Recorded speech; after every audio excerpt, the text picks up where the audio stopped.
Welcome, everybody. This is a group of undecided voters, all who live in different of the 7 battleground states. We're very grateful to you all for joining, all members of the two-way community, and all trying to figure out what to do when time comes to cast their ballot. Welcome, everybody. Thank you for joining. I want to go around. I want you to say your first name, what state you're from, and how you would characterize how you're thinking about voting, who it's between, whether it's Harris versus not voting, Harris versus Trump, Harris versus write-in, Trump versus libertarian, whatever it is, okay?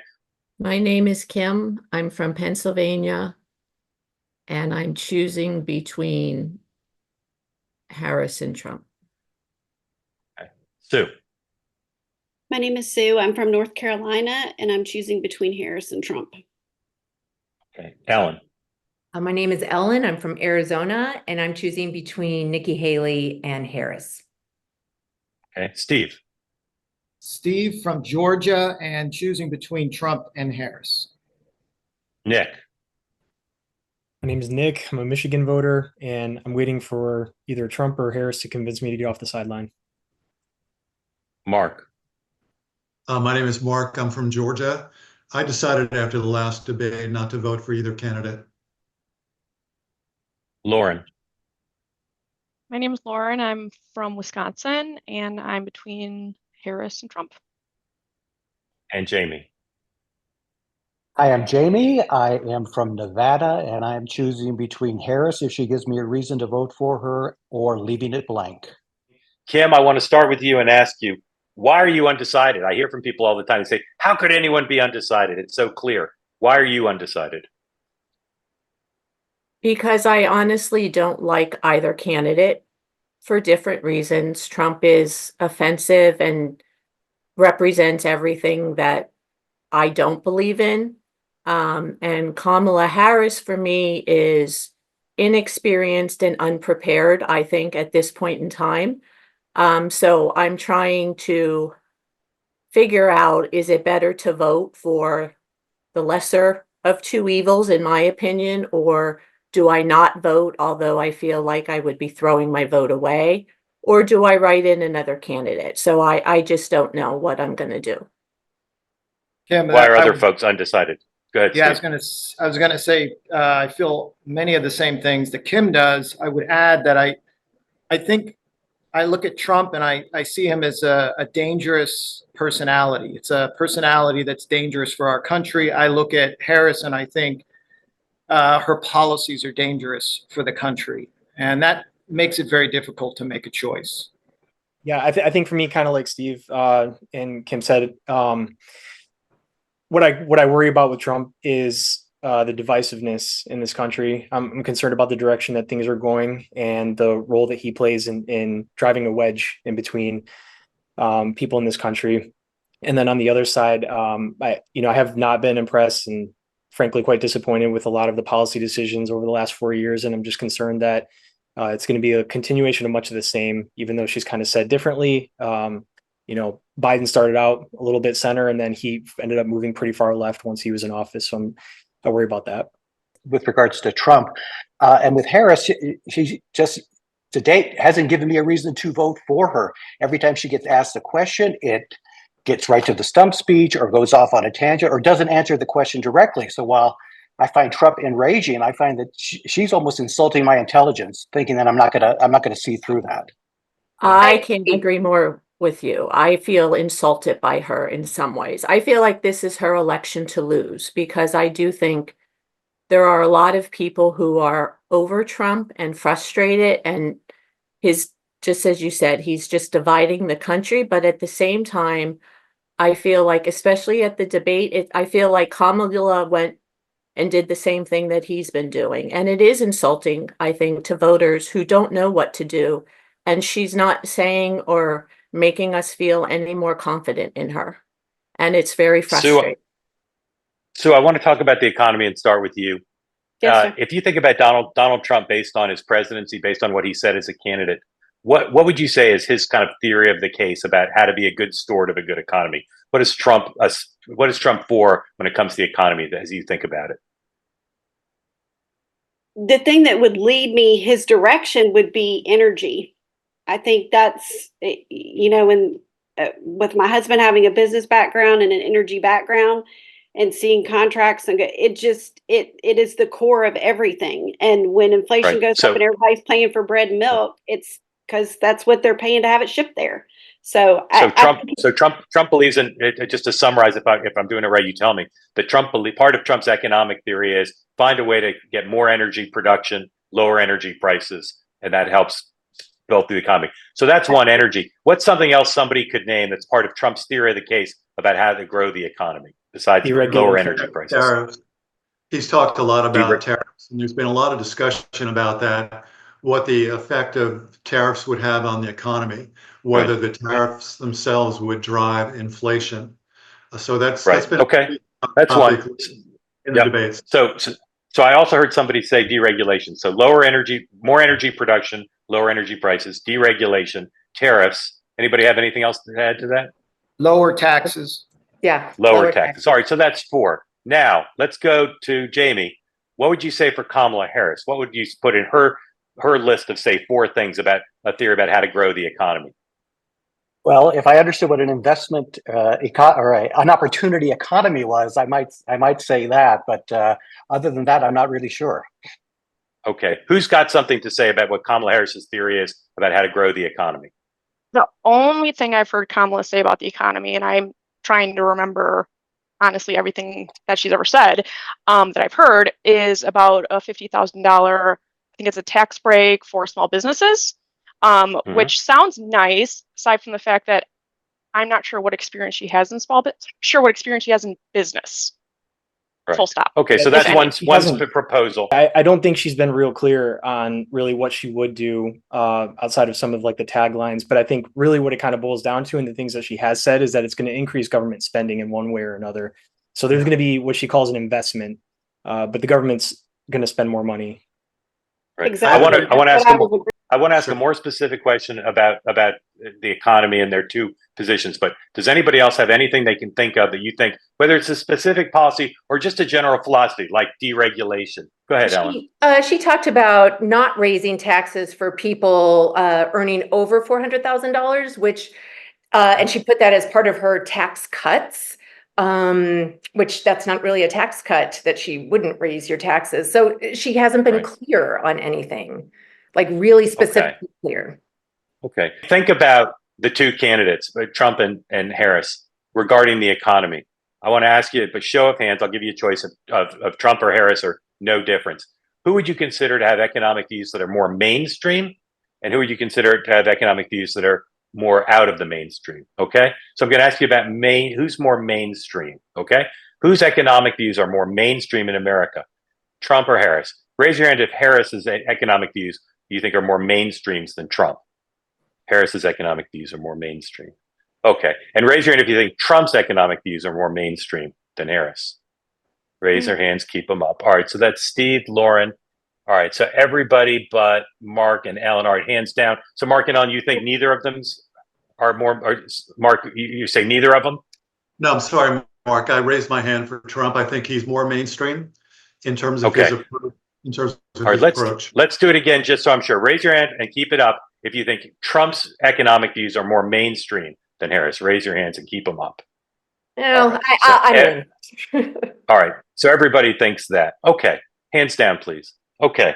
On the issue of social issues, however you define that.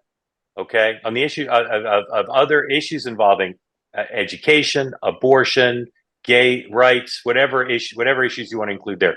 Raise your hand if you think Trump's views are more mainstream than Harris's views. Raise your hand if you think Trump's views are more mainstream on those types of issues.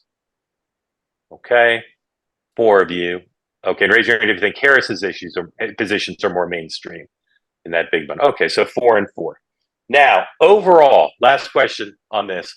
Overall, whose positions, foreign policy, domestic policy, economics, raise your hand if you think Harris's views are more mainstream than Trump's. Okay. And raise your hand if you think Trump's views are more mainstream than Harris overall. And leave them up, please. Leave them up. All right. So everybody but Steve thinks Trump's views are more mainstream. Okay. Next topic I want to talk, hands down, thank you. Next topic I want to talk about is who the candidate of change is in your mind, okay? And we'll talk about it a little bit. And let's start with Ellen. Ellen, when you think about, first of all, is it having a candidate who will change things important to you? And which candidate do you think more represents change, Harris or Trump? Go ahead, Yes, Ellen. I watched the whole debate, and I liked the one thing that I liked about Harris in the debate was when she talked about turning the page and moving forward and all of that. But I feel reluctant to trust that because Biden talked about that a lot in the last election cycle that, we're going to change the divisiveness. And I don't feel like any of that really happened. And so I would like for her to be more of the change candidate. But I'm not sure. I think Okay. she's What made other that, people think of it? I think she's made that message clear. I just haven't seen any policy that would make me feel comfortable Yes. that she's the right candidate for me to support. And I yeah, tend and to agree. I just really quick, Nick, I also think it's hard when I think about who is she going to bring in, because I honestly feel like she's going to keep a lot of the people that are there right now because she doesn't have a huge team behind her that I know of. Like Trump's going to bring all new people, have a new perspective. I could see her keeping like 90% of the same people in different positions. And I just think that we're kind of just expecting something new with the same people in the same positions, if that makes sense. yeah, I think that what you said, Lauren, kind of gets to the way I feel about it. I view it a little bit differently when I think of change.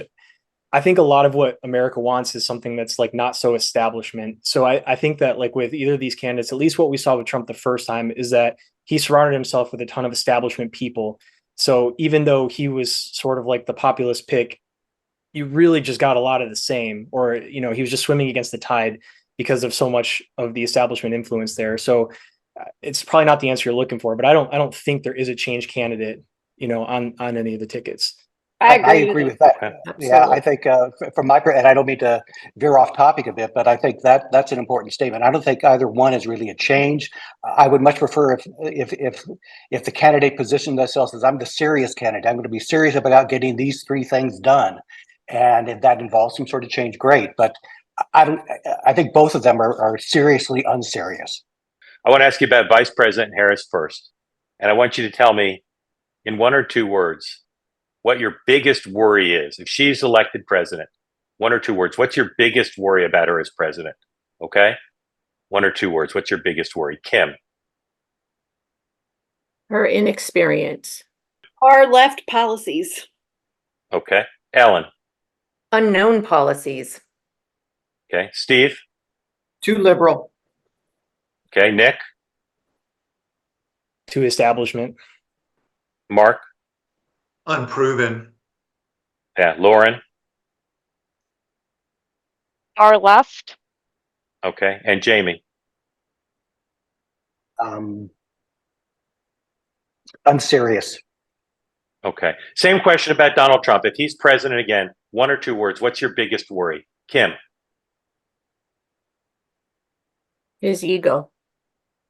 Ego. Sue. His ego on steroids. Ellen. Division. Vision. Nick. Undisciplined. Steve. Narcissism. Mark. No focus, chaos. Okay. Lauren. Similar to Ellen, I'd say 2020 culture craziness. Yeah. And Jamie. Lacks focus. Okay. I want to show you a clip of Vice President Harris. This is from an interview she did late last week. And she talked about, the question was about, how are you different than President Biden? I want to show you a bit of her answer. I offer a new generation of leadership. And so, for example, thinking about developing and creating an opportunity economy where it's about investing in areas that really need a lot of work. And maybe focusing on, again, the aspirations and the dreams, but also just recognizing that at this moment in time, some of the stuff we could take for granted years ago, we can't take for granted anymore. For example, another plan that I have that is a new approach is to expand the child tax credit to $6,000 for young families for the first year of their child's life. So, Steve, is being different than President Biden important to you as you evaluate her? And what did you think of that answer? Yeah, it is important to me. And I was a little disappointed in the answer in the sense that I had heard that before in the debate, and it wasn't something new, and there was no detail to it. And I do feel like most of what we've heard out of her involves a giveaway of government money to somebody, which sounds a lot like buying votes to me. Yeah, I would just add that I don't think she actually said anything. And if there's another view on this interview where like this was an edited version, there was a longer part to her answer that was even less coherent. And I think it just adds to kind of what we were already saying about that. In the child tax credit, I don't think was her, like Trump, if I recall correctly, came out with something similar before her about, or maybe it was JD Vance that said it, but their campaign said something before her about increasing the child tax credit. People have said child tax credit is like the way to save things. And I don't get it, because I'm like, what if you don't have kids, and what if you already have a home? Like, all of her ideas, I haven't seen any that are actually going to help more than just certain select groups of people. Raise your hand if it's important, do you think, for the country, for those who might support her, or whether you might support her, that she explain in detail how she's different, how she would approach the presidency different than Joe Biden. Raise your hand if you think that's important. Can I raise both Okay. my hands? Oh, you can. Now, keep them up. Now, keep them up, please. Please keep your hands up, okay? Okay. Raise your hand if you think it's important. Steve, hand back up. Okay. Keep your hand up if you think she's explained it adequately, and put it down if you don't think she's explained it adequately. All right. Sue, Kim, you think she has or she hasn't? She hasn't. She hasn't. So you all think it's important she explain it, and she hasn't. Sue, what would you like to hear her say she'd do differently than Joe Biden? Well, Either philosophically or policy. What would you like to hear her say that's different? something other than the child tax credit, because like Lauren said, that's something just for one sect of people, and every president has had some form of child tax credit.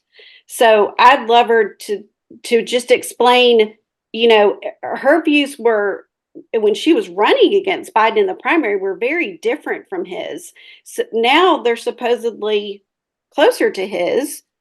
Okay, I'd just like you to explain why that is, and what are you going to do with those views in making policy and guiding policy? Does anybody have a specific thing you'd like to hear her say about how she differs from Joe Biden? Mark? Yeah, I think there's some big issues, Mark, that she needs to create some space between her and Biden. And with some of the big issues we have, like immigration, the economy, the proxy wars we have going on, she's got to throw Biden under the bus for those problems we have currently in the country. Yeah, what does that mean to you? What does that mean to you? Go ahead, Jamie. Go ahead. No, I was going to say, if she were to say something like, "We need to let Israel win," and sort of break free of sort of the wishy-washiness of what the Biden administration has been doing the last year there, I think that would be, or even if she said, we need to come down harder on Israel, and this is what Israel needs. If she just took that stand and broke free there in that area, I think that would be saying something to me that she is her own candidate.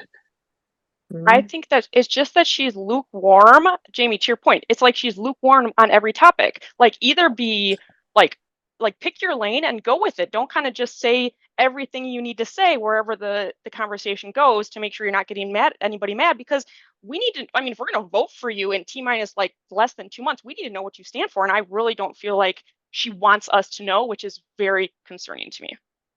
It's yeah, almost like I'm sorry, it's almost like the Biden strategy in the last cycle, where he held up in the basement for the entire campaign, and he had very little interaction with the press and with the public. Kamala's been criticized for not having many interviews with reporters. She's following the same game plan to a great extent for me. I understand that candidates need to have a broad brush when they speak about their issues, but I would like to see within that a more structured outline. It doesn't have to be all the details, but what are you going to do about, you go to the grocery store and everything is $5, barbecue sauce, all those packaged goods are so much more expensive. And aside from going after price gouging, like what else is there? And, it would be great to hear more. Is she not saying it because she doesn't have something? Or is it because she has something and doesn't want to say what it is? Like there's just, Question. what is the answer? Because saying nothing or trying to say something that you think is what's needed in this moment just feels inauthentic. Yes, and and makes I want you to switch. question I want what to switch. you said. I want to switch. I want to switch to talking about President Trump in a second, but I want to go around. I'll give you a short sentence each, not the video. Hold on. I'll give you a short sentence each. Okay. I want you to accentuate the positive. If you close your eyes and imagine Kamala Harris is sworn in as president, I want you to tell me what's most encouraging to you about that. What do you think her strength would be as president? What would make you most optimistic about a Harris presidency? Okay.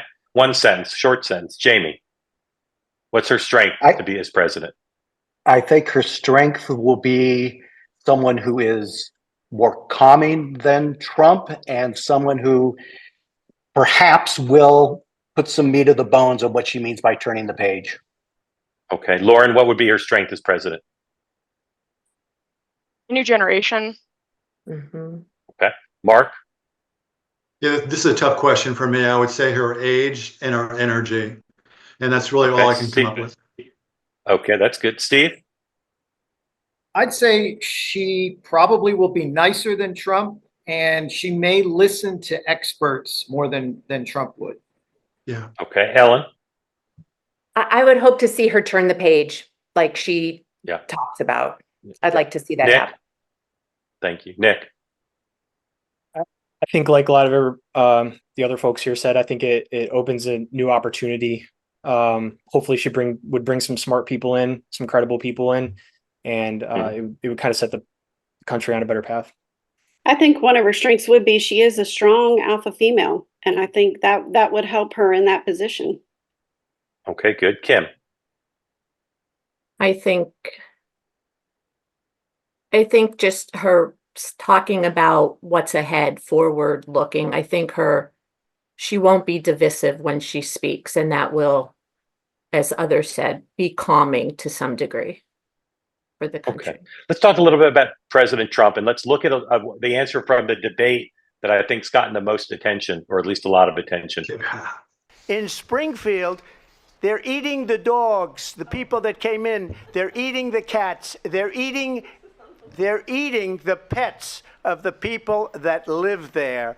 And this is what's happening in our country, and it's a shame. I just want to clarify here. You bring up Springfield, Ohio, and ABC News did reach out to the city manager there. He told us there have been no credible reports of specific claims of pets being harmed, injured, or abused by individuals within the immigrant community. Well, I've seen people on television. Let me just say here, this is the people on television say my dog was taken and used for food. So maybe he said that, and maybe that's a good thing to say for a city manager. I'm not taking this from but television. The people I'm on taking television it from the city saying manager. their dog was eaten by the people that went there. Again, the Springfield city manager says there's no evidence of that. Vice We'll President find Harris, out. I'll let you respond to the rest of what you've heard. Okay, folks, let's start with Sue. When you watch that, what does it make you think about Donald Trump? Just makes me shake my head and think that was not a good answer. Not a good What answer. does it say about him? What does it say about his mind, or about his mental state, or his view of the country? What does it say to you about him? It says to me, going back to what somebody said about narcissism, he's not looking beyond what he sees. I mean, a normal person would, even if you see that on social media or what, you would say, oh my gosh, is this true? Did it happen? Let's look into it. Especially if you're running for president. Did this happen? You know, you would seek outside help to figure all that out. And so that tells me he's maybe not seeking quite as much outside help as he needs to. He's not listening to the right people. Right. Yes. Not every question needs to be dignified with an answer. I think I would have just shut that down and saying, I don't know about this. I don't know enough about this. Let's talk about something serious, not about cats and dogs in Springfield. His vice president talked about it, though. He can't run and hide from that. But focus, if you would, on what I'm asking you. What does that answer say to you about his mind, about his priorities, about Trump? What does it say about him? His personality. Kim, what does it say about him to you? Go ahead, Steve. His personality is dangerous. for this country. Dangerous. Kim, what if he could stay away Go ahead. from that kind of stuff, he would win this election. Mhm. Kim, what does that say to you about his personality, Kim?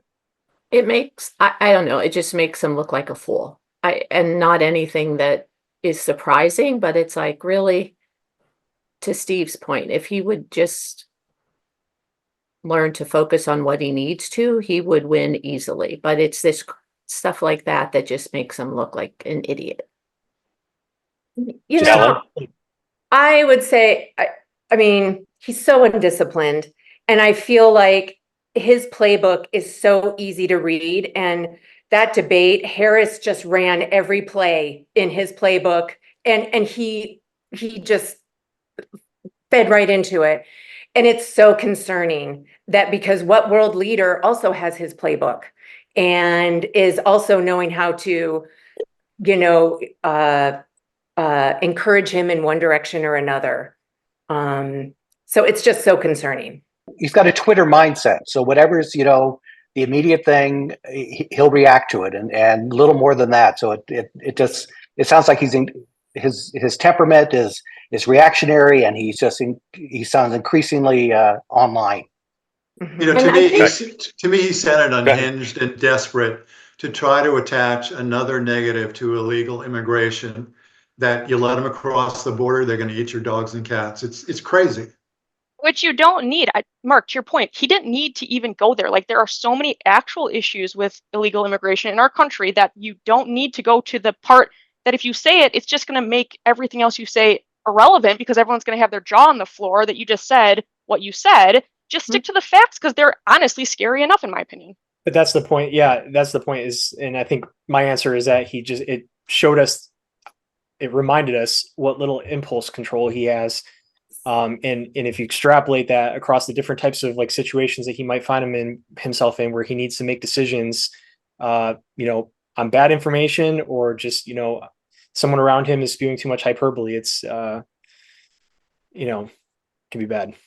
This is the one place that I think I might disagree with everyone. I don't know that I'm convinced that when we're talking about other world leaders, I'm not completely certain that he would make snap decisions in those cases, or do the stupid stuff that he does in debates in other places, if it were something on the world stage. That's where I feel like if there's anywhere he might show a little bit more discipline.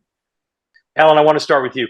Over the weekend, what appeared to be the second assassination attempt of President Trump in just a few weeks occurred. And I'm wondering how that makes you feel about the country, how that makes you feel about him, if that impacts how you think about who to vote for at all. It didn't change my mind on who to vote for. It was really, I was just saying to my coworker today, I don't know, has there been any other president that has had 2 serious assassination attempts within such a short period of time? Like, that is deeply concerning and a reflection of what's going on in our country. And that's really worrisome. Yeah, it did happen, as someone just mentioned. President Ford faced a similar thing. But did anyone have a thought about the assassination attempt, apparent assassination attempt, if it makes you feel differently about the candidates, or what it says about the country? Or was it as President Trump supporters say, was it spurred on by rhetoric from Democrats? What do people think of that allegation? I think it's both. It's spurred on by rhetoric on both sides. Yeah, I agree. I think the part of this seriousness, like the veracity of the rhetoric that you get from the corporate news media on the left, is kind of fueled by his rhetoric in the first place. And it's this kind of, cycle that leads to things like this. But I don't think one side is necessarily more to blame than the other. It's just where we find ourselves because of it. I think that, Nick, to your point, I think the rhetoric on the left about Trump being a danger to democracy just encourages crazy people to do crazy things. Agreed. And again, the volume just needs to be taken down a notch. When enough people hear that if he's elected, that the country that will cease to exist, or democracy will cease to exist, there's going to be someone unhinged enough to try and do something to prevent that. Yeah. Let me ask you about foreign policy.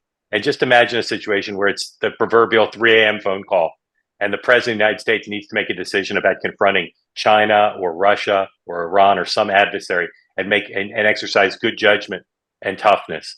Your choices are Biden, Harris, or Trump. Who would you most want to be answering that 3 a.m. phone call to protect America? Biden, Harris, or Trump? Okay, Mark. Yeah, another tough question, but I would have to say Trump, given that he has experience Okay. as president. Okay. Just a one-word answer. Trump. Sorry. Steve. Biden. That's okay. Biden, Harris, or Trump. Steve. I'll say Trump. Okay. Ellen. I'd like to say Haley, but I'll go with Harris. Harris. Okay. Sue. Trump. Okay. Nick. Trump. Lauren. Trump without a doubt. Okay. Jamie. You gave Biden as an option, right? I did. Probably Biden. Okay. Kim. Biden. Biden. Okay.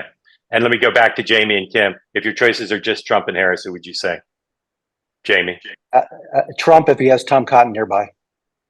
Okay. Kim. Trump. Okay. I want to ask you a basic question about America here, and ask you in a couple forms. And we'll just run through. We'll start with Kim. Kim, if Kamala Harris is elected and she serves 4 years, will your family be better off than it is now? Yes or no? Kamala Harris for 4 years, No. will your family be better off? No. No. Sue? No. Ellen? I can't say because I don't know Okay. enough. Yeah. Okay. Steve? I'm with Ellen. Maybe. Okay. Nick? I agree. It's hard to know, but my sense is that we would not be better off. Okay. Jamie? I don't know. Okay. Lauren? If history, the last 4 years, is a guide, no. Okay. And Mark? Same, no. Okay. And the same question about Donald Trump. If he's elected, will your family be better off after 4 years than they are now? Kim? Yes, I believe so. Sue? That's the one I don't know because it's just so much is up in the air. Okay. Ellen? Maybe. Sorry. Maybe. Steve? That's okay. What? Steve? Likely. Likely. Nick? Likely. Okay. Mark? Yes. Lauren? I think so, yeah. Okay. And Jamie?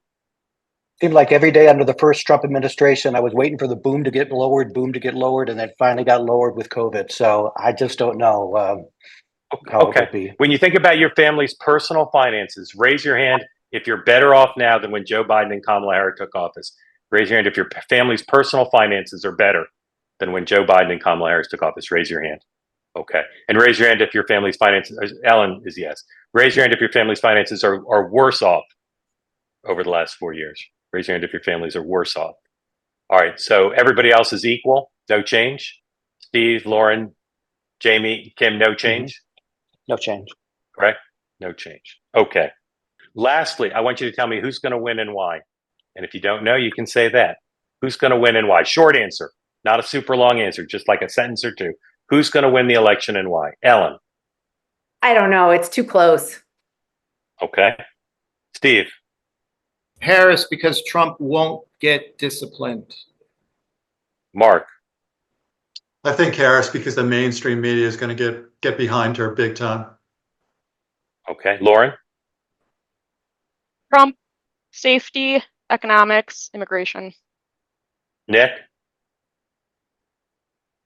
I think it's a slight edge to Trump just because of the electoral college advantage. I think it's close enough that will matter. Sue. I just don't know. Okay. Jamie. Probably Trump because she didn't choose Josh Shapiro. Okay. And Kim. I think Trump if people who don't typically vote. Okay. Just thinking about all of you as you've listened to the other fellow participants here. Raise your hand if you think the two choices are going to be fair or not fair? Raise your hand, or I should say, that this group was pro-Trump or pro-Harris or neither. Those are your choices. Raise your hand if you think this group overall was pro-Harris. Okay, raise your hand if you think this group was pro-Trump. Steve thinks pro-Trump. Okay, raise your hand if you think this group was basically balanced and not pro either one. All right. Steve, tell me why you thought it was pro-Trump. I don't know, maybe it could have been just people had more time to talk about what they liked and didn't like about Harris, but just seemed to me that more people were looking for reasons to vote for Trump. Okay, let's try that. Raise your hand if you consider yourself to be looking for a reason to vote more for Trump than for Harris, if you're leaning Trump. Anybody? Okay. And raise your hand if you consider yourself pro-Trump. All right, Steve, you might still be right, but nobody wants to fess up, maybe. But I didn't have that impression. I agreed with the group. All right. Very grateful to you all. I hope you'll come back regularly and tell us about your decision-making process. You got 50 days to go to figure it out. And America and I and Two-Way, we're all grateful to you for sharing some time with us.